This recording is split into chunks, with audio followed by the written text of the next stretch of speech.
Buenos días, estudiantes, todo en Cristo. Vamos a continuar con la clase de religión que ustedes ya lo iniciaron con la oración. Luego hicieron la motivación y en la motivación han tenido que responder varias preguntitas acerca de esta narración, aquel sultán que buscaba una medicina para su hijo. Le han puesto un título y han respondido cuál crees que era la enfermedad del hijo, qué es lo que sanó al hijo y por qué. Luego otras preguntas que pueden conversar y lo han conversado ya. La iglesia tendrá algunos medios para sanar nuestras dolencias. ¿Cuáles crees que son? ¿Por qué crees que la iglesia nos ofrece medios para aliviar nuestras dolencias? Ante estas preguntas, vamos a pedir al Señor que nos siga iluminando para entender qué es lo que nos quiere decir, qué es lo que queremos aprender esta semana y cómo podemos enfrentar esta realidad que nos toca vivir. Para eso, vamos a prepararnos a escuchar la palabra de Dios. En este texto que van a leer ustedes, van a entender cómo es que estos sacramentos siguientes están en la vida del hombre y hacen bien al hombre.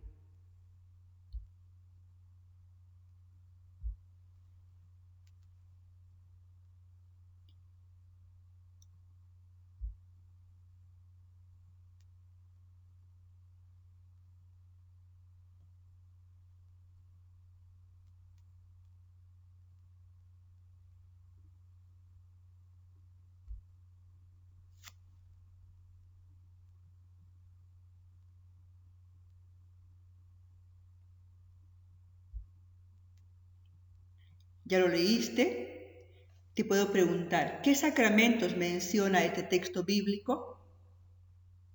Seguramente que me vas a decir, sanar a los enfermos y perdonar, porque está bien claro. ¿Hay alguno enfermo? Pregunta. Y si lo hay, que llamen a tal y hagan lo siguiente. Es decir, el apóstol enseña lo que el maestro le ha enseñado. Atender al enfermo, orar por el enfermo, curar al enfermo. Y esta curación no viene solo, viene con algo más, con la parte espiritual, que al final termina diciendo, y si ha cometido pecados, se les perdonarán. O sea que aquel enfermo puede que esté sufriendo de alguna dolencia corporal, pero también necesita sanar la parte espiritual que viene junto, que a veces con el dolor renegamos contra Dios. Con el dolor no queremos saber nada de la misericordia, nos alejamos. Entonces es mejor sanar las dos cosas, la parte corporal y sanar la parte espiritual. Y justamente ahí vienen los dos sacramentos, unción de los enfermos y orden del perdón. El sacramento del perdón. La enfermedad corporal, las infecciones, los traumatismos dañan el cuerpo, pero el alma, que es una realidad cierta y existente, aunque no sea material, también se puede ver afectada por la enfermedad.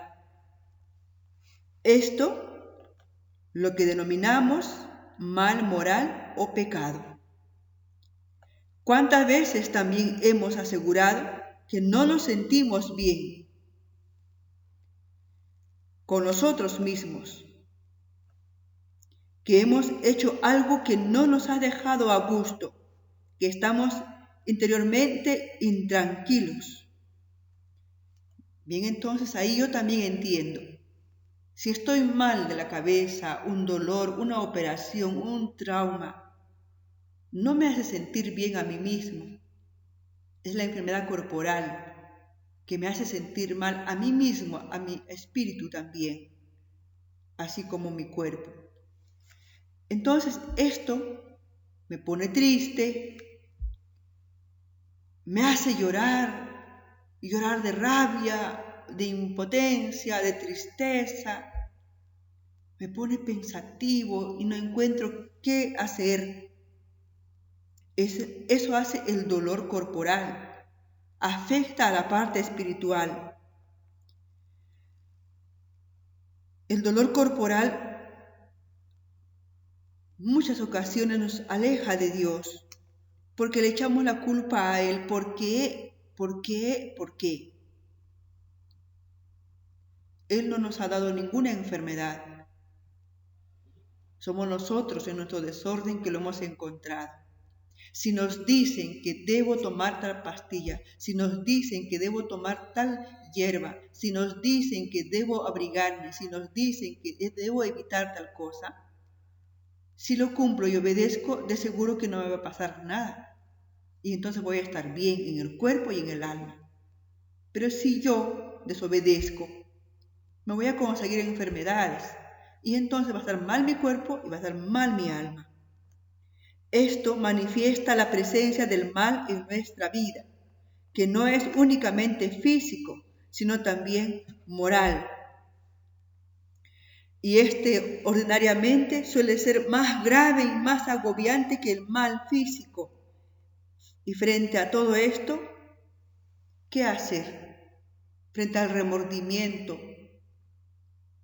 que se manifiesta en la presencia del mal en nuestra vida. Ahora ustedes vean cómo está la humanidad aquí en Huaral, cuántos están mal, parientes, cercanos, vecinos, amigos, profesores. Frente a esta realidad, ¿qué hacer? Después de cumplir indicaciones, de tomar medicinas, tenemos que acudir a aquel que nos sana de verdad, a Cristo. Quieran o no, esa es la última respuesta después de cumplir todo lo corporal. Él es el médico del alma. Él ha instituido 2 sacramentos de curación, porque la vida nueva que Él nos ha dado con los sacramentos de la iniciación cristiana, es decir, el bautismo, Eucaristía y confirmación, nos ha dado 2 sacramentos para nuestra alma, para nuestro cuerpo, para que no nos debilitemos en el amor, en la fe, para que no nos perdamos en el pecado. La Iglesia, fiel a las enseñanzas de Cristo, continúa la obra de curación y de salvación iniciada por Él mediante los sacramentos de la penitencia y la unción de los enfermos. Y esto nunca va a pasar, nunca va a dejarse de cumplir, porque el hombre siempre será pecador, siempre seremos pecadores. Entonces, chicos, ante esta realidad que el mundo nos presenta ahora, hoy más que nunca tenemos que ser obedientes a las indicaciones, tomar las medicinas, cumplir normas y acudir a Dios para que no nos gane la parte corporal, la parte del cuerpo que nos está agobiando. No puede ganarnos al alma, no puede ganarnos la tristeza, no puede ganarnos la desesperación. Cristo, nuestro médico, el que sana las almas. Es cierto que ahora no podemos confesarnos, pero tenemos que estar bien con los que convivimos, dejar de ofendernos, dejar de lastimarnos, pedir perdón si es que lo he hecho, tratar de vivir en fraternidad, como hermanos, como hijos de un solo Dios, de un solo Padre. Y así vamos a presentar ahora el sacramento de la unción de los enfermos. Su origen de este sacramento es antes del Concilio de Trento. Se llamaba extrema unción. Seguro que escucharon alguna vez. Ya que solo se impartía a los enfermos cerca de la muerte. Desde el Concilio Vaticano II, este sacramento es para el fiel que empieza a estar en peligro de muerte por enfermedad o vejez. Y se le conoce como unción de los enfermos. Fundamentamos este sacramento con los textos bíblicos. Vamos a encontrar en Lucas capítulo 9 del 1 al 2, en Mateo capítulo 10 del 7 al 8. Vamos a encontrar Cómo los apóstoles sanan enfermos, porque Cristo les ha enseñado. En los Hechos de los Apóstoles hay mucho más ejemplos. En los Hechos capítulo 5 del 15 al 16, principalmente en la carta de Santiago hemos leído ahora, donde se apela al poder de la unción impartida por los presbíteros, fiel al ejemplo de su Señor, de nuestro Señor Jesucristo. La Iglesia nunca ha desentendido el dolor de los que sufren por razón de enfermedad o vejez, y abre para ellos los tesoros de la gracia sacramental manifestados en la imposición de las manos y en la santa unción por parte de sus presbíteros. Los presbíteros, recuerden que son los sacerdotes. Además, dice el texto en tu pantalla, es un sacramento de curación y no solo lo reciben los que van a morir, como ya hemos dicho antes. Lo puede recibir cualquier persona que está avanzada de edad, está sufriendo una enfermedad. Este sacramento da consuelo, paz y el ánimo para vencer las dificultades propias de la enfermedad.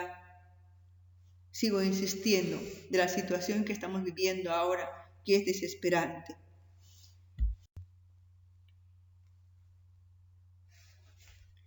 Continuamos entonces ahora con el sentido fundamental de este sacramento. Es el sacramento de la esperanza teologal, de la esperanza de entrar en la gloria, de la entrega tranquila del Espíritu en los brazos amorosos de nuestro Padre Dios.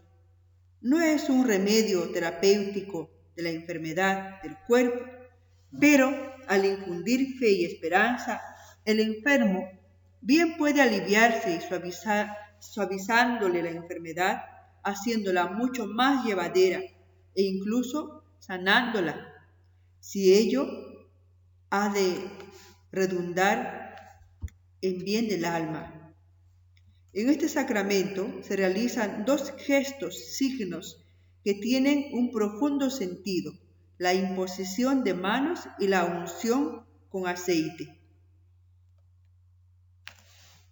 Vamos a pasar a conocer entonces la materia del sacramento de la unción de los enfermos, que es la unción que decíamos antes. La unción con aceite simboliza la unción del Espíritu que conforta y auxilia en la enfermedad, identificando al cristiano con Jesucristo resucitado. La imposición de manos es el signo que solían usar los apóstoles para sanar enfermos y que va acompañado de la forma, las palabras que ellos pronuncian, que es la oración que acompaña la unción con el óleo.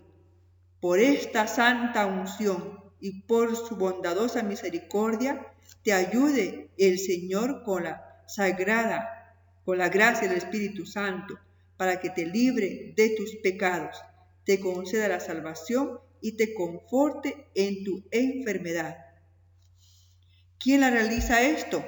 La realiza el ministro, que son el obispo y los sacerdotes, quienes son los únicos que pueden administrar este sacramento. ¿A quién lo pueden administrar? Al sujeto.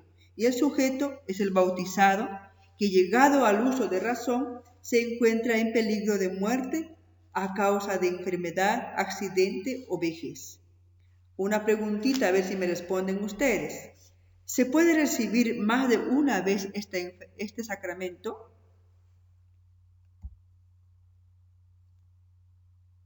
Pues te digo que sí, las veces que sean necesarias, siempre que sea en estado grave. Puede recibirlo incluso cuando el estado grave se produce como recaída de un estado anterior, por el que ya había recibido el sacramento. Puede recibirlo el mismo enfermo en la misma situación varias veces, siempre por gravedad. Ahora vamos a conocer los efectos del sacramento de la unción de los enfermos. Los efectos vamos a leerlos contigo. Estos efectos, primero, perdonan los pecados graves. Si el enfermo no ha podido recibir el sacramento de la penitencia y tiene siquiera remordimiento, pues con pecados graves no podría salvarse. Tiene que confesarse antes. Disminuye la pena temporal producida por el pecado según las disposiciones de la persona y acelera así su entrada en la gloria. Es decir, muriendo en gracia de Dios confesado y con la unción, podría estar avanzando mi llegada a la vida eterna, a que muera sin confesarme años de años, sin acercarme a Dios ni a los sacramentos. También tiene efecto, proporciona al enfermo gracias actuales para sobrellevar la enfermedad y afrontar la muerte con fortaleza cristiana y hasta con alegría sobrenatural. No sé si ustedes se han enterado, hay una noticia que ha pasado muchos añitos, creo, no muchos, una religiosa ha muerto sonriendo. Cuenta su historia de que ella moría y veía a Dios, a Jesús, al que tanto amaba. Y él no es el único ejemplo, ¿no? Hay muchos religiosos, laicos, niños, todo tipo de personas que de repente están muriendo y su rostro cambia. Cambia porque están viendo la verdadera vida, la luz de la vida. Resplandece. En mi propia vida tengo una experiencia también, en una familia, ¿no? De repente sufría tanto dolor por culpa del cáncer y de repente cuando ya estaba cerca, cambia su rostro, parece que va a sanar. No, era el encuentro con aquel que le espera, con aquel que se desea, que es Cristo, y eso es real. Esto se consigue con el sacramento de la unción de los enfermos, es decir, recibir el perdón de Dios. Estos son, chicos, los efectos del sacramento de la unción de los enfermos. Con esto terminamos la unción. Ahora vamos a continuar ahora con el sacramento de la reconciliación. En el Evangelio de San Juan, capítulo 20, de 19 al 21, vamos a encontrar un texto que nos va a iluminar un poco en este sacramento. Digo un poco porque después encontraremos muchos más. Con esto nos abrimos a este sacramento. Jesús se apareció a sus apóstoles y les saludó diciendo: «La paz esté con ustedes. Como el Padre me envió a mí, así los envío yo también». Dicho esto, sopló sobre ellos y les dijo: «Reciban el Espíritu Santo. A quienes descarguen de sus pecados serán liberados, y a quienes se los retengan les serán retenidos». Con este diálogo, con este mandato que hace Jesús a los apóstoles, les está enviando a perdonar los pecados. Por tanto, ya podremos convencernos que esta tarea les dio el mismo Jesús, que vayan a perdonar los pecados. Este sacramento nos reconcilia con Dios, con nosotros mismos y con el prójimo y con la creación. Porque de alguna manera también nos descontentamos, nos desarreglamos, nos alejamos de la creación que está hecho para nosotros. Todo se malogra cuando uno comete pecado. Bien, el Señor Jesús ha instituido el sacramento de la penitencia, que se llama también, y muy adecuadamente, sacramento de la reconciliación o confesión, para perdonar los pecados cometidos después del bautismo y abrirnos así la puerta a la reconciliación con Dios. Y cuando estamos reconciliados con Dios, estoy reconciliado con el prójimo y con todo lo que concierne, ¿no? Ahora, varios nombres tiene este sacramento de la reconciliación. Reconciliación, conversión, penitencia, confesión, sacramento del perdón. Ahora vamos a conocer, después veremos los varios nombres, ahora vamos a conocer los elementos del sacramento de la reconciliación. ¿Cuáles son estos elementos del sacramento? Vamos a continuar ahora con los elementos del sacramento de la reconciliación. Puede ser reconciliación, puede ser conversión, puede ser confesión, penitencia o sacramento del perdón. Ya después voy a detallar cada uno con su significado. Ahora veamos los elementos. Primer elemento es el sujeto. Del sacramento es todo bautizado que tenga uso de razón. El ministro, solo el obispo o sacerdote, quienes pueden administrar este sacramento, nadie más lo puede hacer. La materia del sacramento es el dolor del corazón o contrición, los pecados dichos al confesor de manera sincera e íntegra y el cumplimiento de la penitencia o satisfacción, es decir, no tener vergüenza de decir los pecados. En este tiempo estamos impedidos de confesarnos, pero llegará el tiempo en que nos confesemos y entonces nos sentiremos mejor. Mientras tanto, en la casa no debe de acabar el día sin pedir perdón a quien hayas ofendido, con quien te hayas enojado. Si has desobedecido a tu papá, a tu mamá, a tus hermanos, se han enojado, que no termine el día sin reconciliarse. Perdónense, digan que se quieren mientras están juntos.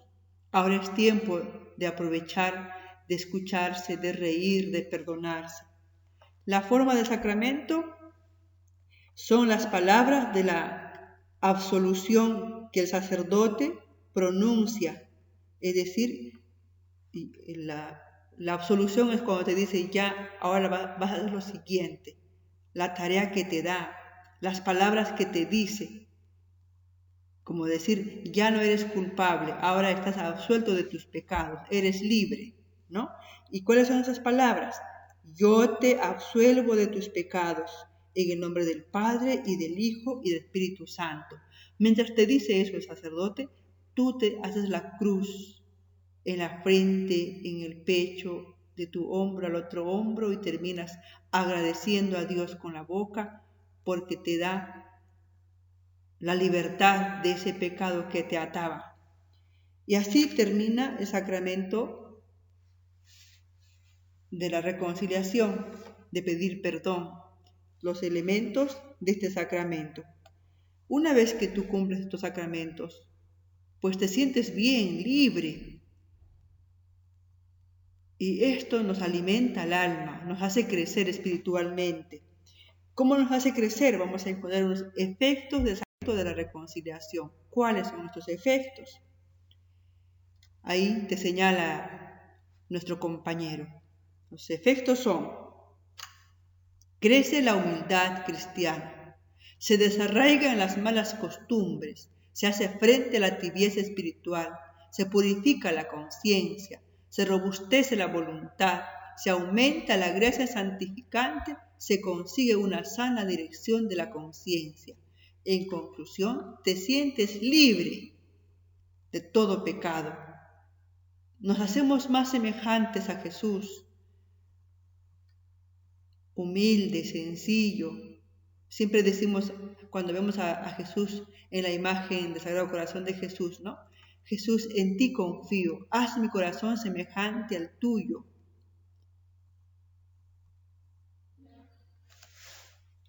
Bien, hasta ahí entonces conocemos los efectos, ya hemos visto los elementos. Ahora vamos a pasar a conocer. Vamos a conocer ahora los diferentes nombres que se le ha dado al sacramento, al único sacramento que tiene varios nombres, pero cada uno tiene su motivo de que le pongan esos nombres.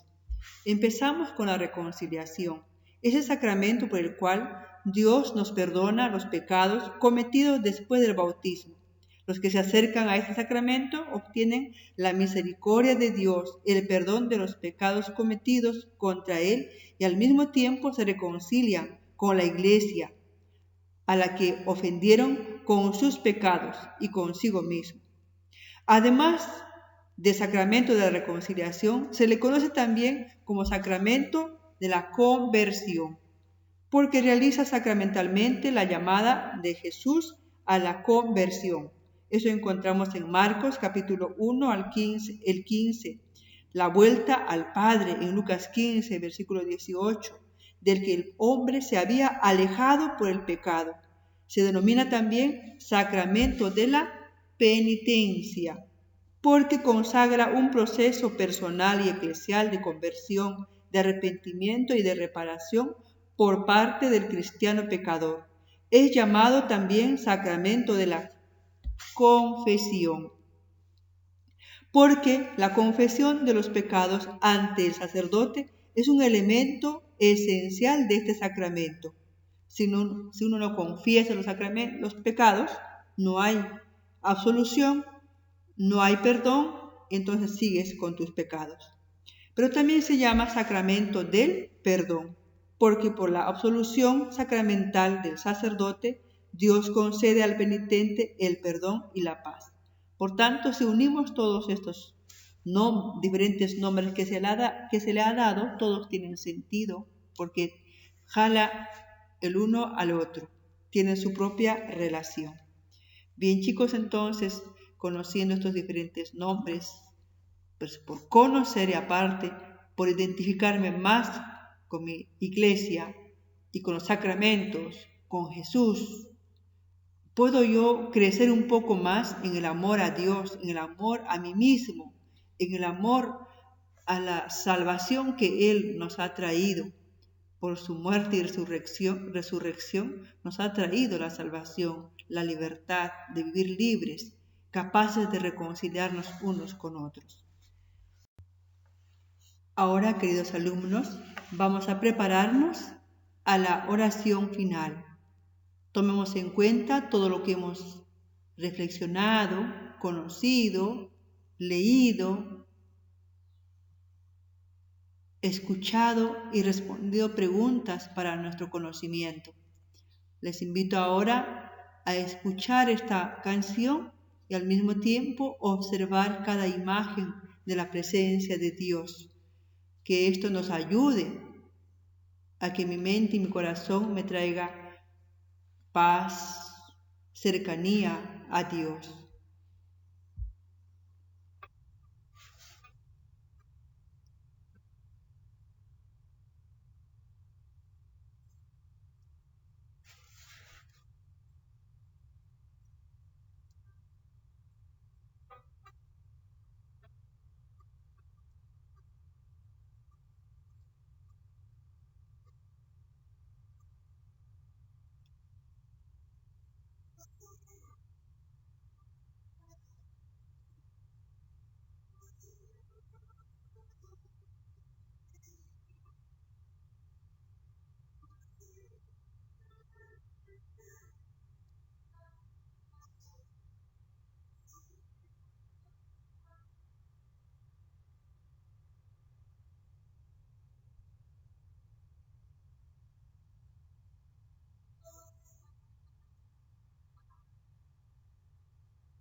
Está aquí el Señor, está con nosotros, aunque no tengamos que ir a la iglesia, al templo, pero donde estamos invocándolo, está ahí el Señor. Hoy día, toma un poquito la palabra de Dios en el Evangelio de San Lucas, capítulo 15, del 11 al 31. Ese texto es muy conocido, puesto que te hace recordar el amor misericordioso de Dios y el corazón humilde del ser humano que acude a Dios a pedir perdón. Recuerda a ese hijo que se fue de la casa pensando que en el mundo encontraría felicidad. Solamente terminó de gastar su poco dinero, terminó sin ropa, sin comida, terminó en la miseria. No le quedaba otra cosa que reaccionar, usar su mente, pensar, tocar su corazón, sentir que hay alguien que le ama y que le espera, pero en su humildad se reconoce pecador, dice, voy a volver a mi Padre, le voy a pedir perdón. Está reconociendo la miseria en que se encontraba. Hoy tú y yo hagamos esta misma acción. Voy a volver a mi Padre, voy a reconciliarme con Él, voy a pedirle perdón por tantas ofensas que cometo cada día, que me alejo de Él. Y también voy a pedir por tanta gente que se aleja de Dios, que hace daño, que hace sufrir, que vuelvan al Padre. El Padre Dios misericordioso nos está esperando. Medita esta canción. Vamos a rezar primero esta oración juntos. La oración, ten compasión de mí. Señor Jesús, ten compasión de mí, de mis sufrimientos físicos, de mis heridas emocionales y de cualquier enfermedad de mi alma. Ten compasión de mí, Señor. Te pido que mi fe crezca y me abra a las maravillas de tu misericordia, para que también sea testigo de tu poder y de tu compasión. Amén.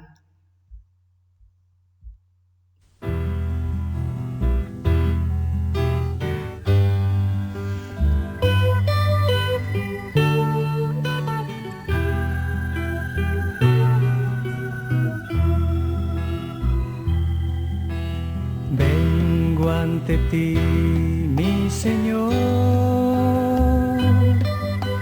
reconociendo mi culpa,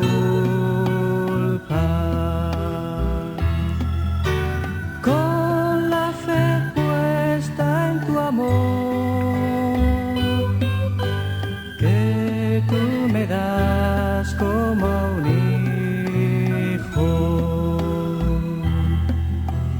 Te abro mi corazón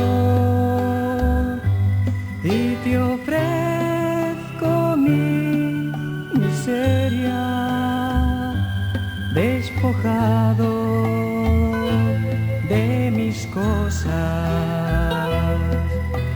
Quiero llenarme de ti.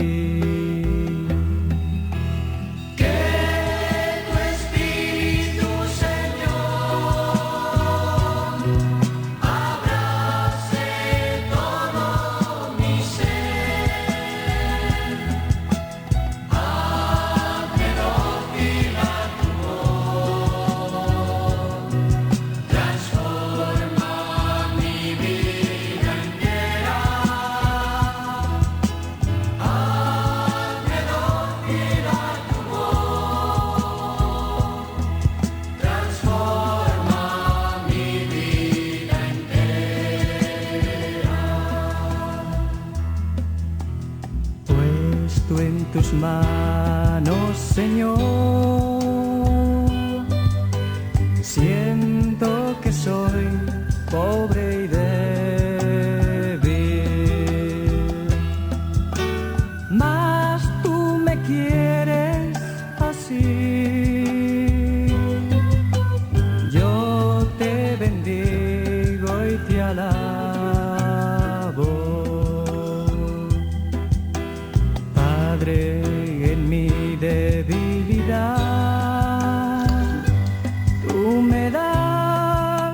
favor.